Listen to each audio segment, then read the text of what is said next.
गडचिरोली जिल्ह्यातील सिरोंचा तालुक्यातील जवळपास 60 किमी अंतरावर तब्बल 11 दुर्गम गावे आजही शासनाच्या मूलभूत सुविधांपासून वंचित आहेत। गेली अनेक दशके बोरांपल्ली नाल्यावर कायमस्वरूपी पूल नसल्याने ग्रामस्थांना मोठ्या अडचणींना सामोरे जावे लागते। अखेर नाईलाजाने ग्रामस्थांनी एकत्र येऊन श्रमदानातून पूल आणि रस्ता तयार केला आहे। बोरांपल्ली मार्गे 11 गावापर्यंतचा प्रवास 12 किमीने कमी होतो, परंतु या नाल्यावर पूल कधीच बांधला गेला नसल्याने पावसाळ्यात 4 महिने नाल्यात पाणी साचल्याने गावाचा संपर्क पूर्णपणे तुटत असतो।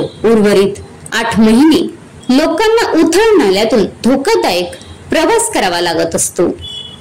टेकडा, ताल्ला, नेमडा, जफराबाद, रेगुंटा, मोयाबिनपेटा, नारसिंहपाली, कोटपल्ली, येल्ला, पिरॅमिड, पारसवाडा आणि चिकेला अशा गावातील नागरिक दशकांपासून या समस्येला सामोरे जात आहेत।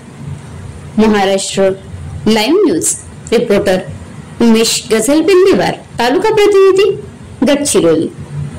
आता गाडीवर मोबाईल नंबर नाही तर इमर्जन्सी QR कोड वापरा, जे तुम्हाला अडचणीच्या वेळी साथ देईल। बनवा व्हिडिओ, पाठवा व्हिडिओ, आम्ही तुमच्या न्याय व हक्कासाठी लढा देऊ। ताज्या बातम्या व घडामोडींसाठी पाहत राहा फक्त महाराष्ट्र लाईव्ह न्यूज। आजच आमच्या चॅनलला सबस्क्राईब करा, शेअर करा, कमेंट करा आणि हो, बेल आयकॉन दाबायला विसरू नका। जय महाराष्ट्र।